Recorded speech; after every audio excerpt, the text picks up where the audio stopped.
여의도 자사건건 동네 콤비의 날이죠. 권성동 국민의힘 의원, 정청래 더불어민주당 의원과 함께하겠습니다. 어서 오십시오. 네, 예, 안녕하세요. 축하드립니다. 감사합니다.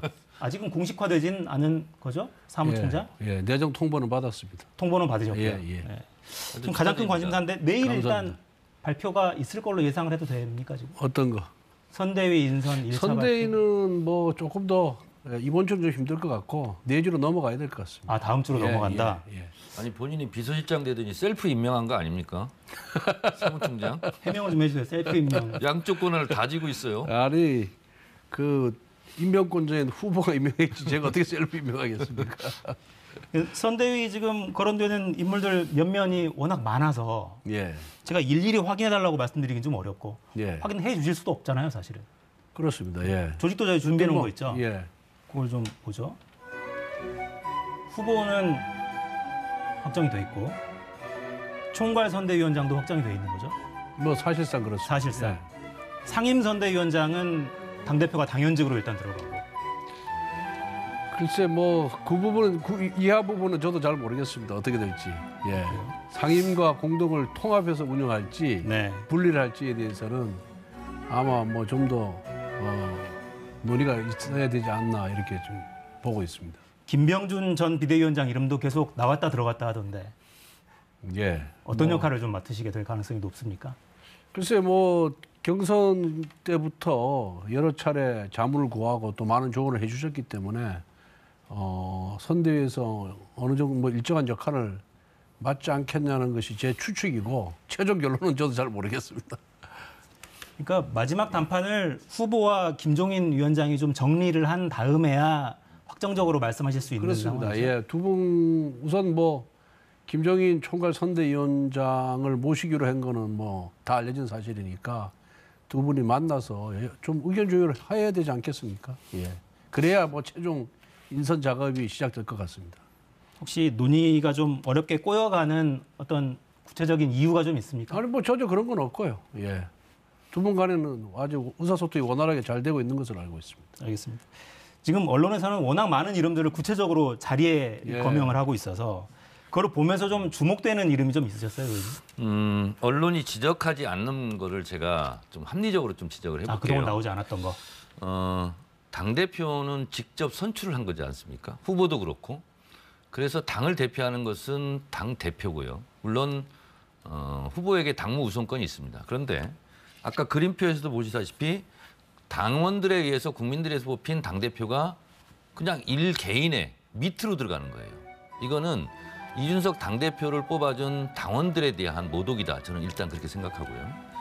그리고 어찌됐든 윤석열 후보가 후보로 뽑히고 어쨌든 지금 지지세가 있는 것은 뭐 공정함, 뭐 부패척결 이런 이미지도 저는 동의하지 않지만 있다는 거예요. 근데 총괄 선대위원장으로 부패 전력자 김종인 전 위원장이 동아은행 뇌물 사건으로 실제로 실형을 산 사람이거든요. 추징금도 받고. 그러면 과연 윤석열에게 이미지화돼 있는 공정, 부패척결 이런 거하고 맞는 거냐. 이런 것을 제가 지금 처음 제기하는 게 아니라 예를 들면 이재호 고문이라든가 이런 분들이 지금 제기하고 있는 거예요. 그래서 안 맞다. 그리고 또 하나는 후보가 전권을 갖는 게 맞는 거지.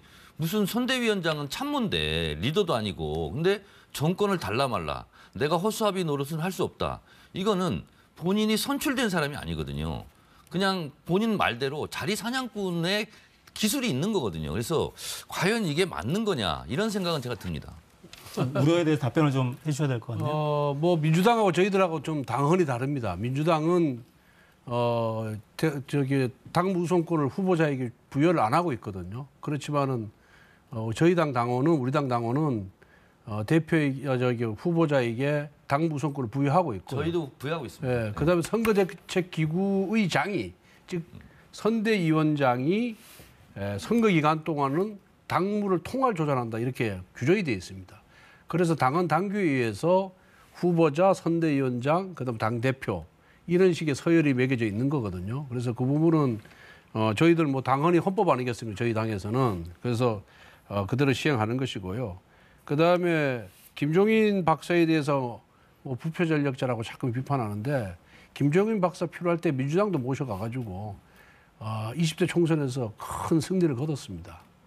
그렇기 때문에 자기들이 모실 때는 괜찮고 우리 당에서 활동할 때는 비판하는 거는 그야말로 내로남불이다. 명분이 없다. 이렇게 다시 한번 말씀드리고요. 그다음에 김종인 박사께서 정권을 요구한 적이 단 한 번도 없습니다. 예. 그리고 본인이 또 본인 말씀에 의하면 내가 이제 나이가 80이 넘어서 에너지도 떨어졌기 때문에 내가 잘할 수 있는 분야만 하겠다라고 말씀을 하고 계시거든요. 그래서 우리 윤석열 후보와의 그런 소통도 잘 되고 있다 이렇게 말씀드립니다. 네, 그 김종인 전 비대위원장이 여러 차례 일할 수 있는 여건 예. 이런 발언을 해오셔서 예. 그 일할 수 있는 여건의 핵심은 뭘까요?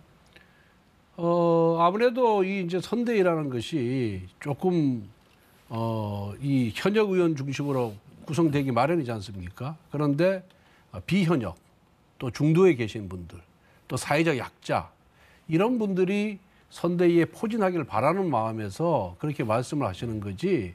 뭐 달리 뭐 내가 무슨 뭐 어느 총괄본부장을 내가 임명하겠다 이런 의사는 전혀 없는 걸로 알고 있습니다.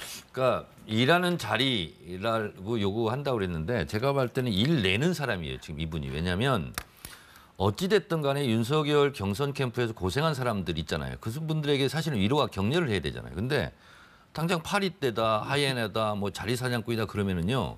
열심히 뛴 사람들은 뭐가 됩니까? 설령 그분들이 자리를 비껴나고 이선으로 물러날 수는 있는데 그렇게 공격을 해버리니까요. 그러면 결국은 자기 사람 신겠다. 이것밖에 안 되고 내 말 잘 듣는 사람하고 난 일하겠다. 나머지는 다 나가라 이렇게 되는 거거든요. 그래서 제가 듣고 있기로도 윤석열 캠프에서 열심히 일했던 묵묵하게 일했던 의원들은 이게 뭐냐는 거죠. 무슨 점령군도 아니고 왜 이러냐.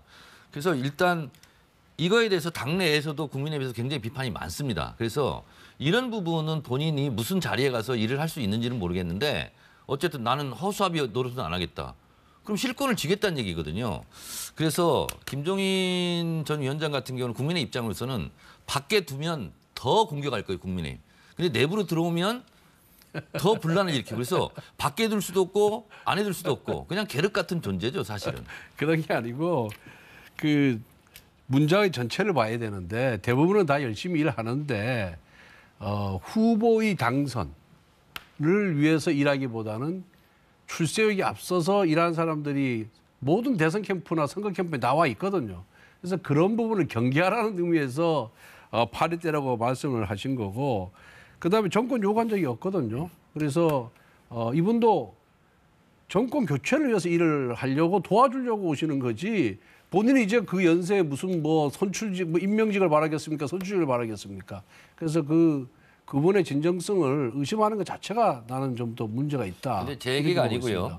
이재호 고문이나 홍준표 의원이 뭐라고 표현하냐면 아니 정권 교체에서 일을 하려면 무슨 말이 필요하겠냐는 거죠. 자기의 모든 것을 바쳐서 그냥 열심히 일만 하면 되는 거지. 근데 홍준표 의원은 뭐라 했냐면 몸값 흥정을 나는 하지 않겠다. 이게 이제 저는 김종인 비대위원장을 빗대서 한 얘기라고 좀 보고 있고요. 그리고 이재호 고문 같은 경우는 아니 킹메이커도 아니지만 킹메이커는 한 번 하는 거지. 뭐 할 때마다 그러냐. 근데 사실은 킹메이커가 아니라 될 사람 옆에 그냥 가 있는 재주가 있는 거다. 이런 식으로 얘기하고 있거든요. 그러면 당장 저는 김종인 비대위원장을 어떻게 한다 이거보다도 사실은 6.3%밖에 차이가 안 난 차점자인 홍준표 의원이 선대위에 참여하지 않고 있는 부분이 사실 더 큰 문제거든요. 근데 국민의힘이나 언론에서는 그 문제에 대해서는 별로 문제 제기를 하지 않아요. 홍준표 없이 김종인 데려오면 홍준표는 영원히 갈 수가 없어요. 왜? 동아은행 뇌물 사건 때 직접 수사한 검사가 홍준표 검사하고 홍준표 의원이 개인적으로 저 만날 때 그러더라고요. 내가 10분 만에 자백받았다고, 김종인. 그러니까 둘은 같이 할 수가 없는 거예요. 아니 왜 같이 그런 문제가 더 크죠. 아니 정권 교체하는 대의를 위해서는 저는 충분히 같이 할 수 있다라고 보고요. 그분들도 다 성숙한 정치인들이에요. 그래서 뭐 어떻게 행동하는 것이 본인에게 유리하고 그다음에 자기가 몸담고 있는 당을 위한 길인가 또 국민을 위한 길인가를 다 판단할 수 있는 분들입니다. 그래서 두 분 사이에 개인적인 구원이 있을지 모르지만은 정권 교체하는 대의를 위해서는 함께 행동할 수 있다고 저는 보고 있고요. 또 후보께서 또 이 두 분, 또 홍준표, 유승민 경쟁 후보를 선대에 참여시키기 위해서 굉장히 좀 노력을 많이 하고 있습니다. 전화도 안 받고 있다고 후보가 인터뷰 때 이야기했던데. 예, 뭐 전화는 뭐 아직까지는 안 받고 있는 것 같은데 더 노력하면은 받지 않겠어요. 또 그분들도 마음을 또 좀 다스릴 그런 시간적 여유가 필요한 거니까 우리 이 정치권이라든가 우리 또 이 언론계에서는 너무 급해요. 저도 뭐 원내대표 선거에서 낙선해 왔습니다만은 그 쓰라리만 가는데 꽤 시간이 걸리거든요. 겉으로는 태연한 척 하지만은 그런 시간적 여유도 안 주고 당장 뭐 하루 이틀 내에 찾아가라 그리고 하루 이틀 내에 만나야지 직성이 풀리는 게 우리 이 또 언론계가 아닌가, 우리 정치권이 아닌가 이런 생각이 들고요. 그래서 부정적으로 보면 뭐 한도 끝도 없습니다. 그렇지만은 그 김종인 그 대표의 그 메시지 파워라는 거는 굉장히 크고 또 굉장히 핵심을 찌르거든요. 그리고 국민의 마음을 움직이거든요. 그래서 그런 장점만 보면 되는 거다 이렇게 생각합니다. 지난 대선 때 본인이 출마했다가 불출마 선언하고 안철수 밀지 않았습니까? 그 해안도 없어요, 제가 보기에는. 네. 그 하여튼 공천 잘하시기 탈락시켰다고 너무 몰아세우지 말아요. 아니, 지난번에 공천 탈락되더니 많이 출세하셨습니다. 2년 만에. 그런데 이 조직 관련해서 하나만 더 여쭤볼게요. 예. 국민통합위원회를 후보자 직속으로 두는 방안 자체는 확정이 좀 됐습니까? 예, 그 부분은 처음부터 그렇게 이제 준비를 했고요. 뭐 중도라든가 탈진보 또 호남 지역 인사분들 또 비당원 이런 분들이 선거 캠프에 좀 참여를 하는 것이 좋겠다 해서 국민통합위원회 안을 저희가 선대위와 별도로 후보자 직속으로 이렇게 병렬적으로 만들어 놓은 건 맞습니다. 그러니까 위원장 후보로 김한길 전 민주당 대표 이름이 나오더라고요.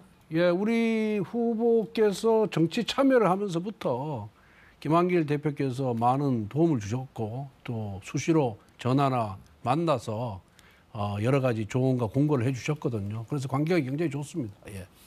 위원장으로 구체적으로 제안을 하셨거나 그런 그 상태까지는 아닙니다. 부분은 뭐 후보로부터 제가 직접 들은 적은 없는데 아마 쭉 그런 관계 때문에 저희들 생각에서는 김한길 대표가 오시는 것이 제일 좋은 방안이 아닌가 그런 생각을 갖고 있습니다.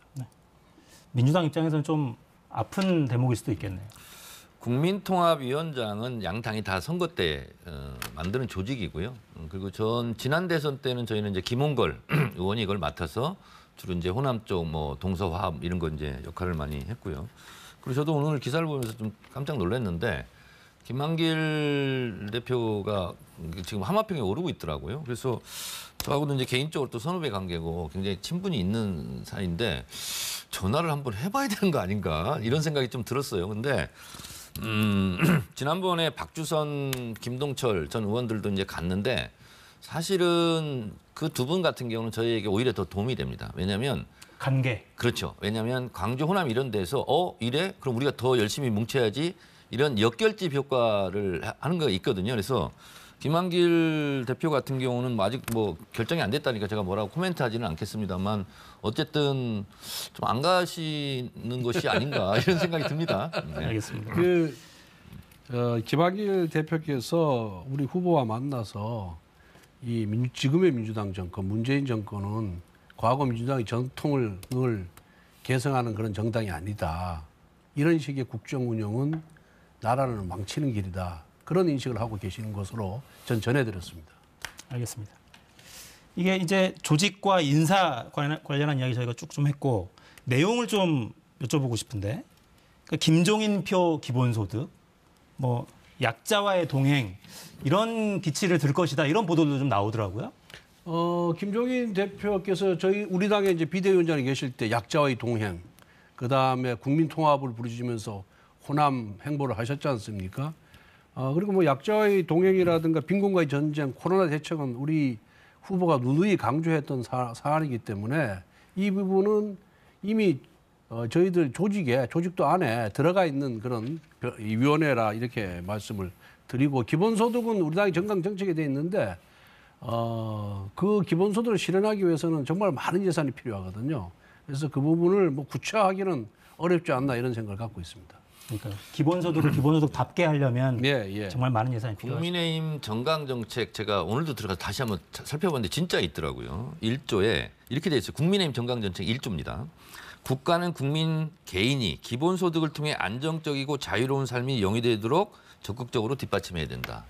그러니까 지난번 김종인 비대위원장 시절에도 김종인 비대위원장이 기본소득 이런 얘기를 했어요. 근데 당내 굉장히 반발하고 그래서 김종인 당시 비대위원장이 역정을 내고 국민의힘 의원들 도대체 왜 이러냐 이렇게 했는데 이제 만약에 총괄선대위원장이 오면 본인이 생각하고 있는 정책을 막 발표할 거예요. 그러면 권성동 사무총장을 비롯해서 국민의힘 의원들이 지금까지 그 방향이 아니었거든요. 왜냐하면 이재명 후보의 기본 시리즈, 기본소득, 기본주택을 다 지금까지 공개 비판했는데 아니, 총괄선대위원장이 이걸 해야 된다 그러면 이 자체가 이제 국민의힘의 또 하나의 이제 분란이 되고 그 방향키 이런 그런 조각배 같은 그런 인세가 되는 거거든요.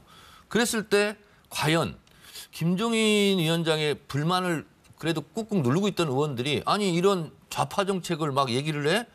뭐 이재명 기본 시리즈 힘 실어주는 거야? 이런 논란이 있을 수밖에 없는 거예요. 그래서 저는 뜨거운 감자다. 김종인 위원장 자체가 저는 그렇게 생각이 듭니다.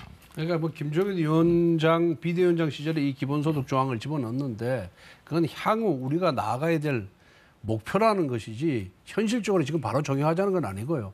이 기본소득이 이재명 후보가 말하는 기본소득과는 같은 개념인지 아닌지도 조금 다른 개념일 수도 있고 이건 진짜 실질적으로 뭐 월 한 300 정도 줘서 최저 생계비 정도는 줘야 이 기본소득이라 말할 수 있는 거지.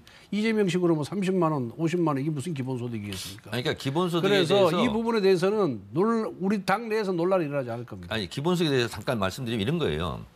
지금 그 아동수당 지급하지 않습니까? 기본소득이라는 것은 노동의 대가 없이 국가가 국민에게 정기적으로 주는 돈이에요. 쉽게 말하면. 그러니까 아동수당은 노동의 대가가 아니거든요. 그냥 기본적으로 주는 거예요. 아동 기본소득입니다, 이게. 기초노령연금 20만 원 이렇게 주지 않습니까? 그러면 노동의 대가가 아니거든요. 그러면 20대, 30대, 40대, 50대 여기도 그런 개념으로 주자는 거예요. 그래서 기본소득 개념은 노동의 대가 없이 국가가 국민에게 정기적으로 주는 돈이라고 생각하시면 돼요. 그래서 그거를 당장 매달 10만 원씩 못 주면 두 달에 한 번씩 10만 원씩 주자라든가 이런 논의는 지금 할 수 있는 거고 이번 대선에 저는 충분히 쟁점이 될 수 있는 정책 사안이다. 이거는 좌파와 우파를 떠나서 진영을 떠나서 한번 논의해 봐야 된다. 예를 들면 윤석열 후보 같은 경우도 내가 대통령 되면 50조 풀겠다 이렇게 되지 않습니까? 그러면 그게 맞는지 틀리는지 지금 민주당에서 얘기하는 재난 위로금 같은 경우 25조 이렇게 얘기하고 있는데 25조 대 50이에요. 토론해야죠. 그러면 재정을 어떻게 할 건가.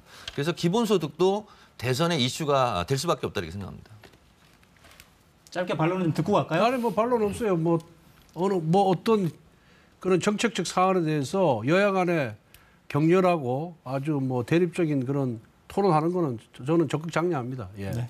더구나 지금 또 예산 TV 국회 토론에서 그 기본소득과 관련돼서 아주 양 후보 간에 격렬한 논쟁이 있을 거예요. 예. 알겠습니다. 늘 제가 말씀드리지만 사사건건 플랫폼은 열려 있다는 거. 네. 양당의 정책 토론은 정말 환영합니다. 그러니까 정말 논의해 볼 수 있다고 생각해요. 네, 그래요. 네, 예. 그러니까 그 전 국민에게 재난지원금 추가로 방역지원금을 지불할 것이냐, 줄 것이냐, 아니면 두텁게 손실 보상을 예. 해줄 것이냐, 이거는 얼마든지 논의해 볼 수 있는 정책적인 토론이라고 생각합니다. 저희가 지금 국민의힘 선대위 이야기를 쭉 해오고 있는데. 근데 왜 국민의힘 선대위만 얘기하고 민주당 선대위는 얘기 안 하려고요. 지금 하려고 하잖아요. 네. 대본에 이렇게 써 있어요. 선대위가 일찍 출발했는데 왜 임팩트가 부족할까요? 그러니까 오늘 양정철 전 민주연구원장도 네. 의원들 만나서 네. 아 정말 걱정된다고 이야기를 또 했던데. 거기 참석했던 의원하고 제가 전해 들었어요, 얘기를. 근데 이제 양정철 전 원장 같은 경우는 2002년 대선 때부터 여러 가지 대선 때 이제 로드맵도 그리고 책사 역할도 하고 브레인 역할을 했지 않았습니까? 그러니까 이제 지금 보면 부족한 게 뭐고 이런 게 이제 보이겠죠. 근데 저도 이제 문제점을 저도 이제 연구를 좀 했어요, 지난주에. 근데 다 공개할 수는 없는데 예를 들면 뭐 그냥 기계적 원팀 여기에 너무 매몰돼 있지 않았을까. 이제는 인재를 적재적소에 배치하는 질적 전환이 좀 필요하겠다. 그리고 왜냐면 농번기에는 뭐 모든 사람들이 다 나서 하는 것처럼 선거는 너나 없이 다 필요한 요소가 있거든요. 그래서 아니 선거하면 이해찬인데 이해찬 전 대표가 역할할 수 있게 뭔가 좀 뭐 이렇게 부탁하는 게 맞지 않느냐. 그리고 양정철 전 원장 같은 경우도 선수인데 왜 놀게 하냐. 예를 들면 이런 거예요. 그래서 좀 부족한 부분 더 채우고 그렇게 하자. 그리고 후보의 장점이 좀 부각될 수 있도록 의원들은 좀 뒤로 한 발짝 물러나서 좀 그림자 역할을 하자. 이렇게 이제 여러 가지 논의가 있는데 저도 이제 그런 생각에 공감을 하고 저도 여러 지금 얘기를 하고 있습니다. 관련해서 정 의원도 구체적으로 뭔가 역할을 좀 맡으실 생각은 없어요? 저는 여러 가지 맡았습니다 이미. 잘 안 보여서. e스포츠 위원장입니다 제가. e스포츠 위원장. 네네. 후보도 어제 아니, 보지 않았습니까?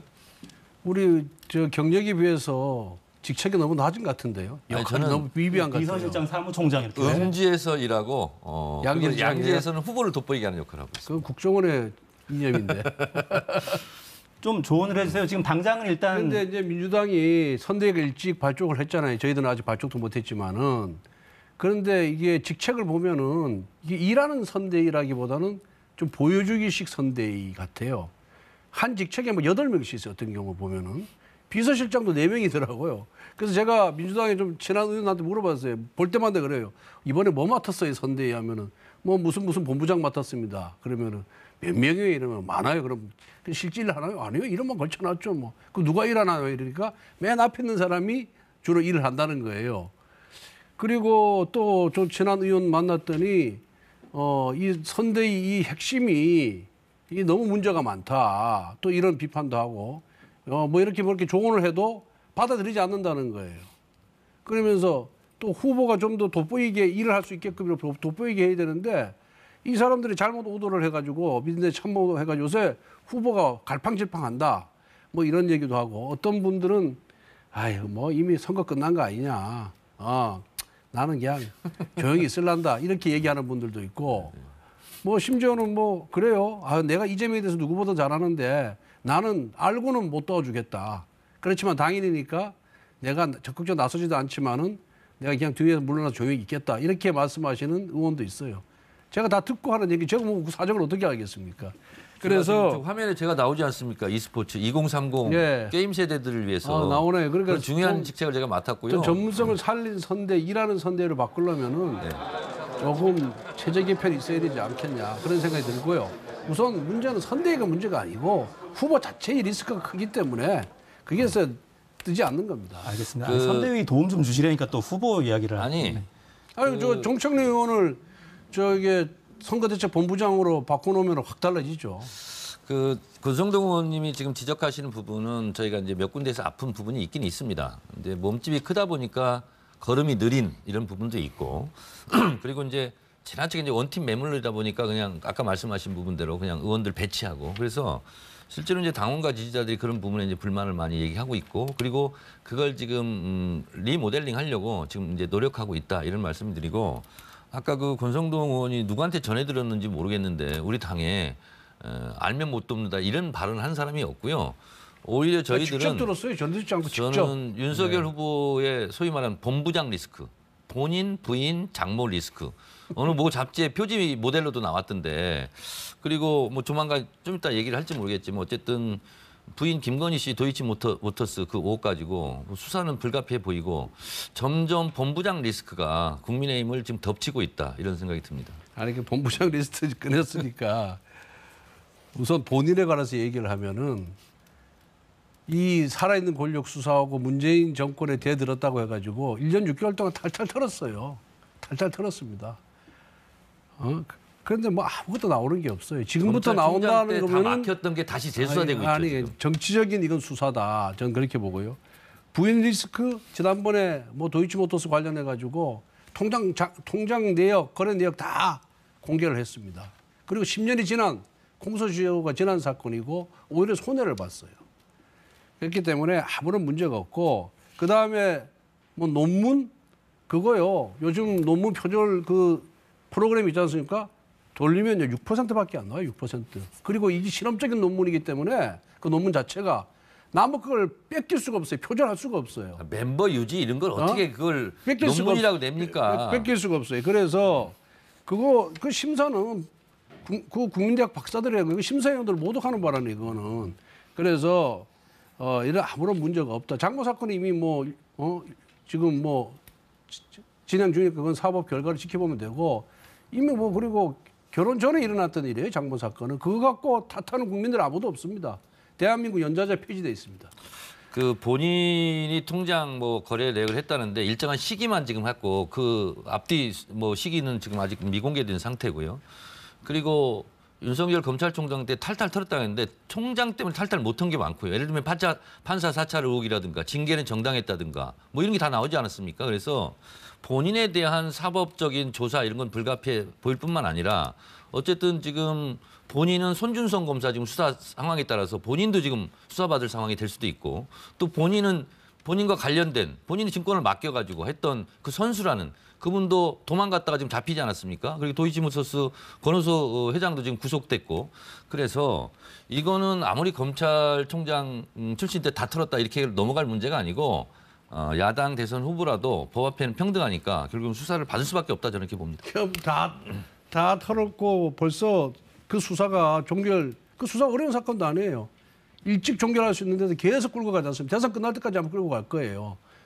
그리고 총장 시절에 못했다고 하는데 총장 그 당시 수족이 다 잘린 허수아비였어요. 허수아비였고 서울검사장이 누구였으면 이성윤이었어요. 대표적인 친문검사, 친정권검사 아닙니까? 이성윤 검사가 지휘하는 서울중앙지검에 탈탈 털었는데도 아무것도 나온 게 없어요. 그런데 또 바꿔서 또 하고 있어요, 지금. 이건 정말 그야말로 이런 정치 탄압이 있을 수가 없습니다. 국민들이 다 평가를 할 겁니다. 네. 일단 뭐 수사도 계속 진행이 되고 있고 예. 국민들이 판단하시겠죠. 요건 하나 좀 짚고 넘어가죠, 간단히. 일단 그 후보자들의 부인들이 본격적으로 아직은 등판은 하지 않은 상황인데 활동 계획은 구체적으로 좀 잡고 있습니까? 그 부분에 대해서는 뭐 그렇게 빨리 활동할 계획은 저는 없는 것으로 그렇게 알고 있습니다. 근데 김건희 씨가 나오면 표 많이 떨어질 겁니다. 제가 봤을 때. 그리고 나오면 떨어질 거다. 시중에 여론이 이런 거예요. 저런 분이 무슨 영부인이야. 이런 게 있어서 지금 등판을 못 하고 있는 거예요. 이재명 후보 부인 김혜경 여사 같은 경우는 계속 행사당에도 다니고 그렇게 하지 않습니까? 지금 김건희 씨 같은 경우는 외부 출입을 못 하고 있어요. 그것도 좀 이상하지 않습니까? 후보와 같이 동행도 하고 행사장에 같이 다니고 해야 되는데 못 나오는 거예요, 지금. 못 나오는 게 아니고 표 떨어질까 봐. 안 나가는 거죠. 못 나와 표 떨어질까 봐. 그건 정말 너무 남을 폄하하는 것이고. 한 표가 지금 아쉬운데 다니면서 비방, 득표 활동을 해야죠. 비방 수준이고. 비방이 아니죠. 당연히 후보는요. 부인하고 동부인하고 다 다니는 거예요, 행사. 보세요.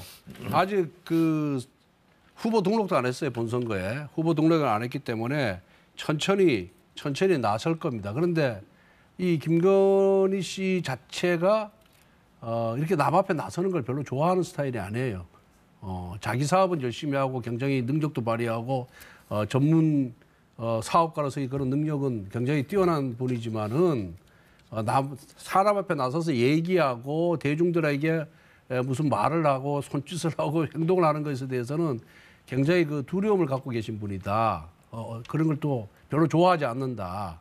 그렇게 이해하시면 될 거고요. 그다음에 시기가 되면 다 나옵니다. 걱정하지 마십시오. 만나보셨어요? 그걸 왜 나무 사생활을 물어봅니까? 아니, 김건희 씨를 본 적이 있냐고요. 그럼요. 봤죠. 예. 비서실장이신데 아니, 지금 보니까 작전이 윤석열 후보는 말만 하면 막 실언, 망언 이렇게 되니까 가급적인 말을 안 하고 말 안 하니까 지지율이 올라간다 이런 얘기 있고 부인 나오면 안 되니까 지금 못 나오게 막는 거 아니냐 이런 그런 거 아니에요. 절대 아니에요. 절대 아니고 남 앞에 나서는 것 자체를 그렇게 달가워하시는 분이 아니기 때문에 이제 적절한 시점이 되면 나올 거고요. 이제 뭐 앞으로 무슨 종교 행사나 이런 데부터 시작해서 서서히 이제 얼굴을 보일 겁니다. 알겠습니다. 자, 이재명 후보 이야기로 좀 넘어가 볼까요? 청년 기후활동가들 만난 자리에서 나온 발언 있죠? 듣고 이어가겠습니다. 국회 정문에다가 목을 걸고 끌려나가기도 하고 누군가는 20일간 석탄발전소를 닫아라 라고 얘기하면서 단식을 하기도 하고 누군가는 대통령 차량이 지나갈 때 그 도로에 끼어들기도 했습니다. 사실 마지막에 말씀드린 거는 이제 제가 한 행동이었는데요. 누군가는 과격하고 급진적이다 아니면 무모하겠다 그렇게 보일 수도 있을 거라고 생각을 합니다. 하지만 그 어떤 사람도 우리의 삶을 또 미래를 대신 이렇게 책임져 주지 않고 기성 정치인들이 침묵하고 거짓말로 일관하고 또 기후위기 대응을 미뤄가는 상황에서 우리의 권리를 지키고자 할 수 있는 유일한 그런 선택 그리고 저항 방식 그런 것들을 했다고 생각을 합니다.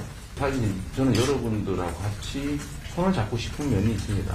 우리도 한때는 우리 사회 중요한 과제들에 대해서 범법자, 저 전과자입니다. 범법을 하는 때도 있죠. 범법자는 몰릴 때도 있죠. 투쟁의 양식이 선을 넘을 때 아마 본인도 그런 걸 한 거죠. 도로교통법 위반으로 걸렸겠죠. 근데 그게 이제 바로 옳은지 그런지는 사실은 각자가 판단하는 겁니다. 이 공동체에 합의된 룰을 일부 어겨가면서 이 주장을 세상에 알리는 것조차도 더 큰 효율성이 있을 수 있죠. 응원합니다. 저는 그런 식의 삶을 응원합니다. 저도 그랬으니까요. 네. 야당에서는 불법적 수단까지 정당화한다. 때법 정부를 예고했다. 이렇게 비판했던데 어떻게 들으셨습니까? 저거는 비판을 위한 비판이고요. 우리가 지하철 노조에서 투쟁을 할 때 준법 투쟁이란 말 들어보셨죠, 앵커도. 그러니까 평소에는 다 불법이라는 거예요. 배차 시간이나 이런 게 너무 빠르게 다니고. 그렇기 때문에 우리는 합법적으로 준법 투쟁을 한다. 법을 지키는 것이 투쟁의 수단이 되는 경우도 있는 거예요. 그래서 이재명 후보가 지금 얘기하는 거는 이런 것처럼 하다 보면 준법 투쟁 같은 성격의 투쟁을 하다 보면 범법이 될 수도 있다. 예를 들면 본인이 원튼 원하지 않든 간에 예를 들면 집시법 같은 경우도 하다가 도로에 나오면 다 도로교통법 위반인 거예요. 근데 예를 들면 뭐 민주노총이든 어디든 아니면 뭐 극우단체 태극기 부대든 하다 보면 그 다 도로교통법 위반으로 다 입건이 될 수도 있는 사안이죠. 물론 다 건건히 쪽쪽 이렇게 하진 않지만 경찰이 그런 부분에 있어서 그런 투쟁을 하다 보면 그런 사례들이 발생할 수도 있다라는 얘기죠. 지극히 합리적인 얘기죠. 저는 그 이재명 후보의 얘기를 듣고 정말 제 귀를 의심했습니다. 정말 의아한 발언이거든요. 대한민국은 법치주의 국가예요. 그렇지 않습니까? 그런데 국가 최고 지도자를 지향하는 분이 범법을 해도 괜찮다? 목적의 정당하면 수단은 불법적인 것도 괜찮다? 이거 조장하는 발언 아니겠습니까? 그리고 자기 의사를 관철하기 위해서 지나가는 차량에 몸을 던진다는 거는 말려야죠. 그렇게 과격한 방법으로 본인의 의사가 관철되지 않는다. 다른 방법으로도 충분히 여러분들의 의견을 전달할 수가 있다. 이렇게 타이르고 그다음에 설득을 할 생각을 안 하고 거기에 동조하는 듯한 발언을 하는 걸 보면서 표를 위해서는 아무 말이나 막 던지는구나. 저는 그렇게 느꼈습니다. 네, 더구나 자리가 또 이게 기후 활동을 하는 청년 운동가들을 만난 자리여서 아마 더 감정이입을 한 것 같은데 이것도 아마 유권자들이 보시면서 판단을 하실 것 같습니다. 근데 이재명 후보가 최근에 힘들다고 자주 좀 입에 올리고 당도 좀 더 나서달라. 정부는 뭐 하고 있느냐. 국간지기들이 왜 이러느냐 이런 발언 많이 하잖아요. 지지층들을 의식해서 한 발언. 아니 그렇다기보다는요. 사실 이제 예를 들면 외교안보 국방에도 외교부 장관의 멘트와 포지션, 국방부 장관의 멘트와 포지션, 통일부 장관 다 다르지 않습니까? 그런 의미에서 이재명 후보 같은 경우는 기본소득 그리고 전국민 재난지원금 100% 지급 이렇게 하는데 또 국간직인 홍남기 경제부총리 같은 경우는 본인의 포지션에서 또 방어를 할 수가 있는 거잖아요. 그래서 그런 거는 뭐 어쨌든 논란이 될 수도 있고 논쟁을 할 수도 있고 이런 부분이라고 생각을 하는데 후보 일정이 굉장히 많고 또 일정이 없는데 놀고 있고 뭐 잠자고 있냐 그런 게 아니거든요. 실제로 신체적으로 몸이 피곤한 건 맞고 그런데 이제 아까 우리가 이제 선대위 문제를 지적했듯이 후보가 되면은요 선대위가 다 마음에 들겠습니까? 당이 다 마음에 들겠습니까? 이제 그래서 그런 부분을 좀 더 잘해달라 이렇게 이제 하는 차원이고 그래서 결국은 제일 급한 건 후보 아니겠습니까? 근데 본인 심정이 다 돼달라 이런 얘기예요. 또 하나 이재명이 돼달라 그런 부분으로 저는 뭐 윤석열 후보원들 당이 다 마음에 들겠습니까? 네. 그런데 이 대통령 후보가 최고 지도자를 바라는 분이 그 선거 캠페인을 하면서 아무리 불만이 있다 하더라도 공개적으로 힘들다는 얘기를 하면 안 됩니다. 그냥 뒤에서 이런 부분을 좀 도와달라 그리고 좀 협조해달라 그리고 이렇게 호소를 하고 설득할 생각을 해야지 언론에 대해서는 언론 탓하고 말이에요. 언론 때문에 잘 안 된다 그래요. 이 모든 것이 왜 그래요? 지지율이 안 나오고 있기 때문이에요. 대통령 후보로 선출됐는데 컨벤션 효과를 전혀 누리지 못하고 있지 않습니까? 그에 반해서 윤석열 후보는 치열한 경쟁 끝에 당 후보가 된 이후에 컨벤션 효과로 지지율 격차가 뭐 많게는 20%, 15%, 뭐 10% 이렇게 나잖아요. 그게 쭉 몇 주간 지속이 되다 보니까 이제 몸과 마음이 지친 거죠. 그러다 보니까 자꾸 남 탓을 하게 되는 거예요. 선거에 있어서 후보자가 절대 남 탓하면 안 됩니다.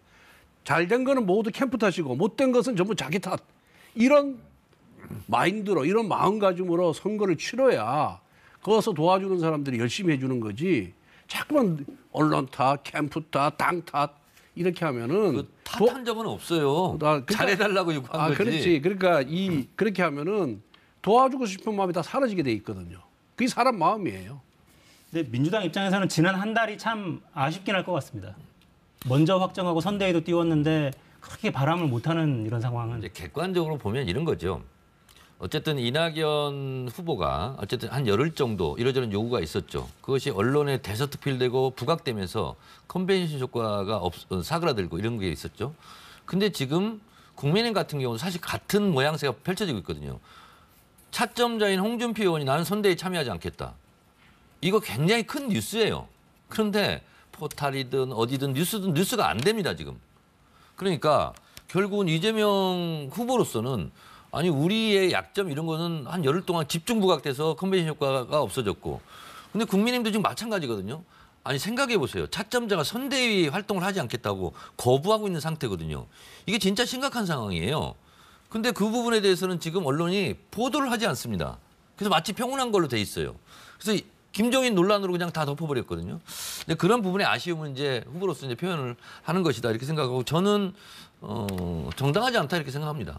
언론의 보도 태도에서. 그러니까 우리 정책님은 분석이 잘못된 거예요. 번지수를 지금 잘못 찾은 겁니다. 왜 이재명 후보가 컨벤션 효과를 못 거뒀냐? 이낙연 후보의 승복 지원 때문에 그런 게 절대 아닙니다. 뭐 때문에 그러냐? 그 후보로 확정될 즈음에 대장동 비리 의혹 사건이 본격화된 거예요. 그 후에 백현동 등등등등 해서 계속 이 뉴스가 쏟아졌지 않습니까? 그러니까 결국은 후보 개인의 리스크 때문에 컨벤션 효과가 안 난 거지 마치 그 탓을 이낙연 탓을 하는 거는 그건 잘못된 분석이다. 그렇게 말씀드립니다. 이낙연 탓을 한 적이 없습니다. 그렇잖아요. 언론의 보도 행태에 대해서 제가 얘기를 한 거죠. 보도 행태는 아무 문제가 없어요. 다 똑같아요. 우리도 홍준표, 유승민 말은 승복인데 실제적으로 승복 안 해. 이런 보도 많이 쏟아졌습니다. 그렇지만은 그거와 관계없이 컨벤션 효과를 누리고 있거든요. 네. 그거는 결국은 이재명 후보 개인 리스크 때문에 그런 거예요. 알겠습니다. 백약이 모여라니까요 지금. 곧 본부장 리스크 터집니다. 알겠습니다. 지금까지 정청래 권성동 의원과 함께했습니다. 두 분 고맙습니다. 네. 고맙습니다.